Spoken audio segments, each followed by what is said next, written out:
Dans le débat de France 24, Anders Behring Breivik a tué 76 personnes dans un double attentat à Oslo, un acte prémédité depuis 2009. Peu avant la tuerie, ce jeune Norvégien de 32 ans avait mis en ligne un manifeste où il évoque son obsession de l'islam, où il dénonce l'immigration, le multiculturalisme. Anders Behring Breivik a passé quelques années, il faut le dire, dans un parti d'extrême droite, précisément de 1999 à 2006. Une extrême droite qui monte aujourd'hui en Europe. Cette mouvance est-elle responsable de cette tuerie ? Comment expliquer la progression de ces idées sur le continent européen? Que faire pour lutter contre cette idéologie? Je vous présente tout de suite nos invités. Lauriane Degnaud, bonsoir. Bonsoir. Vous êtes la présidente du mouvement des jeunes socialistes. Avec nous, Bruno Gollnisch, bonsoir. Vous êtes député européen, membre du Front National. Gauthier Reminski, bonsoir. Vous êtes notre spécialiste des questions internationales. Et avec nous, Gaël Brustier, bonsoir. Vous êtes politiste, essayiste et auteur, je montre immédiatement cet ouvrage, de Voyage au bout de la droite, et c'est aux éditions Mille et une nuits. Et puis dans la deuxième partie de ce débat, nous serons en direct d'Oslo avec Jonas Gahr Støre, qui est le ministre norvégien des Affaires étrangères. L'extrême droite gagne donc aujourd'hui du terrain un peu partout en Europe et notamment dans les pays scandinaves. On fait tout de suite le point avec Axel Simon. L'homme qui revendique les attaques les plus meurtrières en Norvège depuis la Seconde Guerre mondiale est entré en croisade contre l'islamisation de la société. Jusqu'en 2006, il a adhéré au Parti du Progrès, une formation populiste proche de l'extrême droite. Un parti qui s'est progressivement imposé sur la scène politique ces 10 dernières années, devenant même la seconde formation du Royaume en 2009, avec 41 sièges sur les 169 du Parlement. Et dans un pays où 10% de la population est née à l'étranger, on n'hésite plus à pointer du doigt les immigrés. La Norvège aujourd'hui est le Koweït de l'Europe. Il faut savoir que c'est un pays très riche du point de vue du pétrole. Et malgré tout, on a une montée de la xénophobie très importante dans ce pays et avec des thèses du fondamentalisme chrétien très, très fort dans ce pays. Et la Norvège n'est pas la seule concernée. La xénophobie encouragée par la droite populiste progresse aussi chez ses voisins. Au Danemark, en 10 ans, le Parti du peuple s'est taillé un rôle déterminant sur la scène politique. Avec un score de 13,8% aux législatives de 2007, il est devenu le 3e parti au Parlement avec 25 sièges. En Finlande, le Parti des vrais Finlandais a fait une percée significative lors des législatives d'avril dernier. Crédité de 19% des voix, il s'impose aussi comme la 3e formation du pays. Il y a un an encore, la Suède était le dernier pays d'Europe du Nord à résister à la poussée de l'extrême droite. Mais aux législatives de septembre dernier, une formation issue de la mouvance néo-nazie fait sa première entrée au Parlement en obtenant plus de 5% des voix. Sécurité, immigration, État-providence, pour élargir leur électorat, ces partis veulent apparaître plus consensuels. Les partis d'extrême droite en Europe, ils exploitent les sujets sur l'immigration. Mais s'ils ont pu atteindre plus de 30% dans les sondages il y a quelques années, c'est parce qu'ils sont éloignés des messages les plus extrémistes. La rhétorique ouvertement xénophobe serait même devenue une sous-culture dans les pays nordiques, une mouvance qui s'est développée sur Internet et qui trouve dans les forums en ligne un terreau plus que fertile.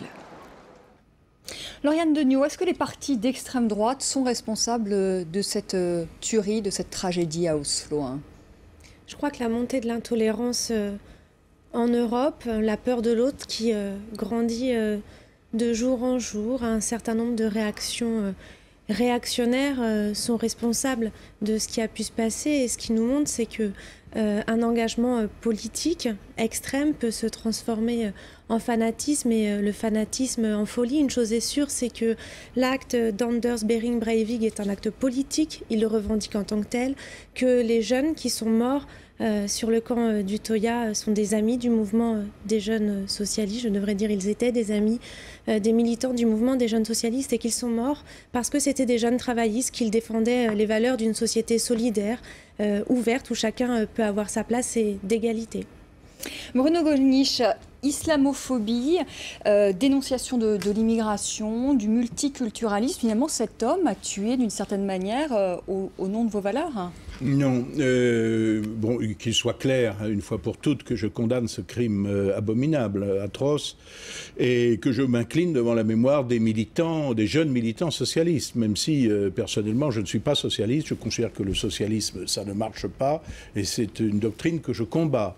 Je crois que là, vous votre présentation est assez typique des amalgames que j'avais anticipés et qui se produisent. Parce qu'on fait l'amalgame d'abord avec des partis politiques, notamment un parti politique dont ce garçon a été membre, mais on oublie entre guillemets, de dire qu'il l'a quitté, justement, parce que c'était un parti sérieux, parce que c'était un parti sérieux, que parce que c'était un parti légal. On le présente comme fondamentalisme chrétien. Aucune nuance du christianisme, que je sache, ne prône le massacre d'innocents désarmés. Pourquoi est-ce qu'on ne fait pas état de l'appartenance qu'il revendiquait à la franc-maçonnerie ? Donc ce que j'ai dit et ce que je maintiens, c'est qu'un crime engage son auteur et ses complices. Et il n'y a pas de responsabilité collective. Et pas plus qu'on a reproché à mes collègues d'extrême gauche au Parlement européen les attentats odieux de la bande Abadère ou des Brigades Rouges, il n'y a aucune raison que ce crime abominable soit mis sur le compte de formations politiques qui, c'est vrai, je suis assez bien placé pour le savoir, prospèrent partout en Europe, élargissent leur audience, tout simplement parce qu'elles expriment légitimement, paisiblement, légalement, la volonté de défendre une identité, de se protéger contre les forces du mondialisme, et que cette affaire dramatique prouve quand même aussi une chose, c'est que le multiculturalisme imposé est générateur de violence. Et ceux qui sont en faveur de la paix sont bien ceux qui sont en faveur du maintien des frontières et du fait que chaque peuple reste maître chez lui. Donc c'est à cause du multiculturalisme qu'il y a eu cet attentat ? C'est ce que vous suggérez ? Sans doute pas seulement, mais je pense que le multiculturalisme donc imposé... vous rejoignez les propos de M. Ozon qui disait sur Twitter...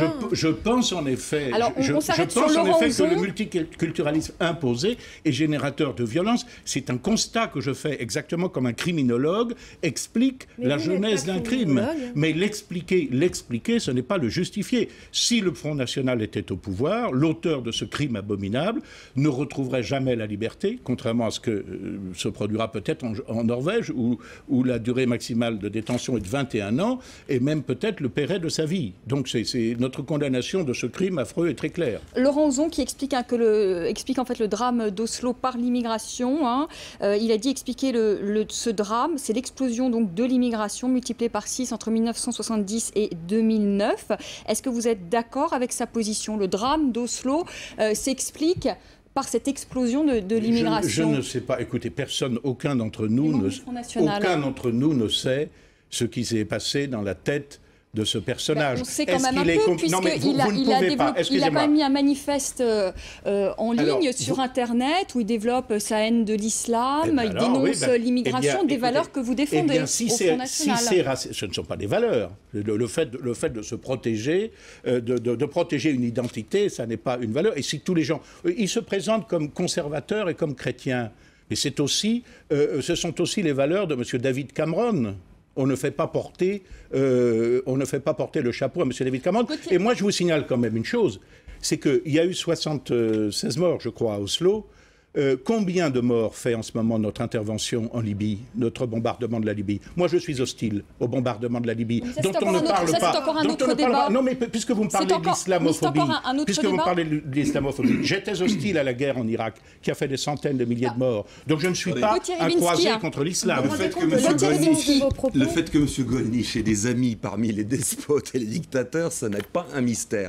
Là, vous êtes en train de mélanger deux choses. D'une part, le Parti du progrès norvégien, qui a toujours été un parti qui a eu des amis et des passionnés aussi au sein du Front National parmi les admirateurs de la Légion des volontaires français. Monsieur Gollnisch, vous voulez parler du passé, parlons-en. Je suis le président de l'Alliance européenne des mouvements nationaux. Nous n'avons aucun contact avec ce parti. C'est dommage, parce que vous auriez trouvé à l'intérieur des gens qui ont combattu quasiment ensemble. Je parle du Viken Battalion, qui était la Légion norvégienne, qui a combattu entre 42 et 45, au même moment où un certain nombre de Français faisaient le même choix aux côtés de l'humanitaire. Tout ça n'a rien à voir avec le Front National. Tout ça n'a rien à voir avec le Front National. Tout cela se développe dans une extrême droite qui devient petit à petit le Parti du progrès en Norvège. Et dans la même mesure, vous avez au sein du Front National un certain nombre de nostalgiques de cette période-là. Ah bon ? Ah bon ? Ah oui. Bon, écoutez, nous n'avons aucun... Moi, je préside l'Alliance européenne des mouvements nationaux, dans lesquels il y a des députés flamands, du Vlaams-Belang, des députés autrichiens, des députés bulgares, des députés, etc. Je n'ai aucun contact avec ce parti norvégien. Mais je remarque que l'amalgame est toujours le même. C'est le degré zéro du raisonnement politique. Mais pas du tout. Monsieur Gollnisch, en quoi est-ce que j'ai voulu faire de l'amalgame ? Parce que vous avez parlé d'une intervention en Libye et vous aviez dit que vous étiez contraire, opposé à l'islamophobie. Oui, je suis hostile au fait que l'on tue des musulmans, soi-disant pour leur apprendre la démocratie. Gaël Brustier, est-ce qu'on peut comprendre ce drame au regard de l'extrême droite qui monte en Europe? Et est-ce que l'extrême droite est responsable de cela? Ou, comme le dit Jean-Yves Camus, qui a travaillé sur la montée du populisme en Europe, que ces partis, finalement, canalisent ces individus et lorsqu'ils sortent de ces partis, eh bien, ils partent comme ça en vrille. Oui, bon, tout d'abord, je crois qu'il faut être très prudent et très respectueux vis-à-vis des victimes dans l'affaire de la Norvège. Nous avons affaire à un cas visiblement de psychiatrie lourde. Moi, je ne suis pas expert psychiatre, je ne suis pas psychiatre. Il se trouve tout simplement que quand vous connaissez des psychiatres, ils vous expliquent que quant aux urgences des hôpitaux psychiatriques, les cas de paranoïa les plus aigus se focalisent toujours sur les mêmes sujets, à savoir le complot. C'est tantôt les juifs, tantôt les francs-maçons, et là ce sont les musulmans, mais vous avez affaire à un cas de psychiatrie lourde. Moi je ne suis pas médecin, je ne suis pas psychiatre, je ne peux pas me prononcer sur l'état de santé mentale de cet individu. Il y a un autre sujet qui est celui de la montée des droites extrêmes, des droites populistes, et en l'occurrence Jean-Yves Camus a totalement raison, très fréquemment c'est quand ces mouvements disparaissent, implosent ou sont plus faibles que des individus de ce type, qui sont en général canalisés, ou dont le comportement psychiatrique est un peu particulier, et trouve une canalisation dans un discours politique, dans un chef, etc., un leader, se trouve transcendé par autre chose, et ils se retrouvent dans la nature et ils commettent des actes de ce type. Bon, on a eu Maxime Brunerie en France, qui venait du mouvement de M. Maigret. Ce mouvement s'effondrant, il décide de prendre une carabine et de se ruer sur Jacques Chirac aux Champs-Élysées. Bon, après avoir transité par 1000 petits mouvements de droite extrême. Bon, ça c'est un sujet. Et puis, il y a la question de l'imaginaire collectif de nos sociétés qui n'a rien, pour moi, qui n'est pas relié à cette tuerie, qui est un problème plus vaste et qui est celui de la montée de nouvelles droites extrêmes et d'une droitisation de la société et d'un changement très préoccupant effectivement en Europe, puisque quand on regarde bien, vous avez, je crois, 6 pays qui sont gouvernés par des social-démocraties, dont Chypre, la Slovénie et quelques autres pays. Mais sinon, dans les pays les plus peuplés de l'Union européenne, c'est la désertification totale. Vous n'avez plus que l'Espagne qui tient à peu près encore.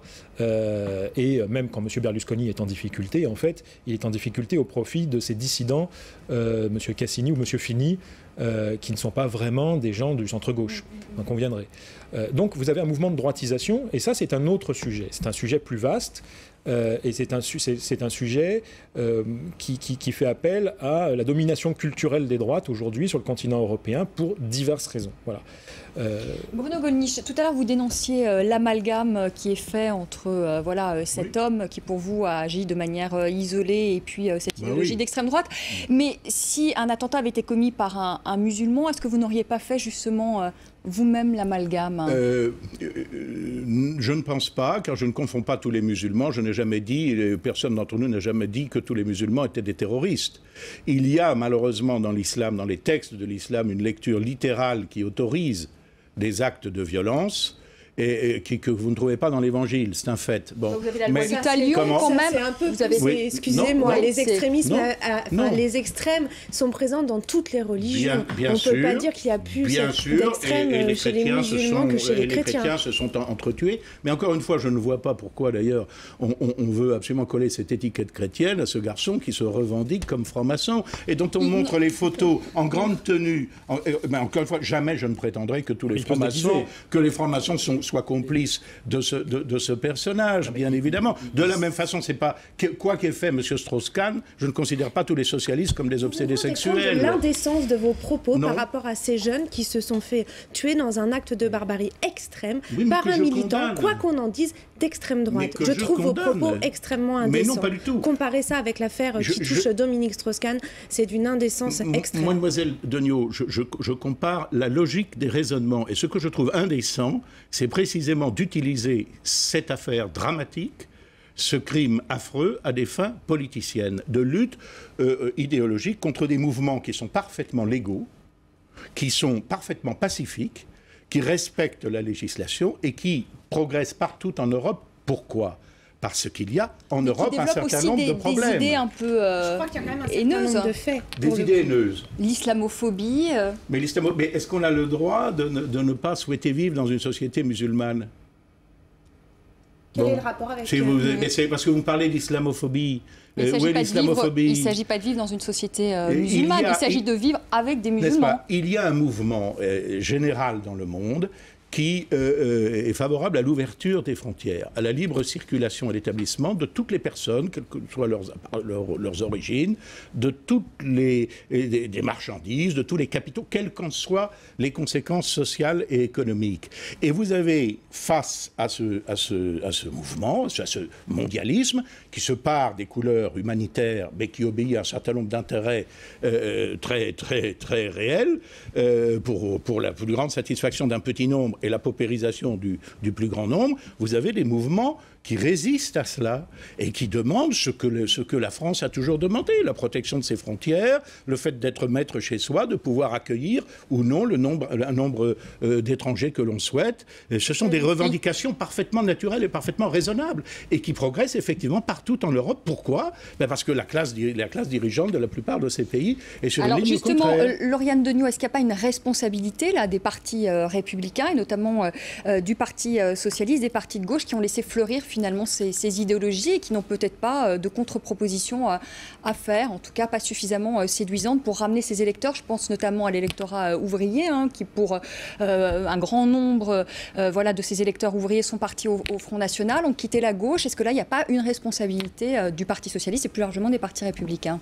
Je vais répondre à votre question, mais je voudrais quand même revenir sur les faits et sur Anders Behring Breivik, parce que je pense qu'il y a quand même un certain nombre de faits. Il a été membre, vous l'avez dit, d'un parti populiste. Il fréquentait un certain nombre de sites internet qui sont bien connus au niveau européen, qui développent des propos nauséabonds. Le Front National, par la voix d'un membre du bureau politique du Front National, Laurent Ozon, a tenu des propos scandaleux. J'ai aussi scandaleux parce qu'il a dit que si ce drame avait été le cas en Norvège, c'était parce que trop d'immigrés en Norvège, parce que la Norvège avait une politique de lutte contre les discriminations qui était peut-être trop efficace. Laissez-moi finir, s'il vous plaît. Il y a aussi la question d'un blog de Jacques Coutoula qui compare ce tueur à un héros qui laverait l'Europe des musulmans, qui est aussi membre du bureau, qui est aussi membre du Front National, Il y a... Ça vous gêne, vous ne connaissez pas, vous ne connaissez pas. Alors la question est simple.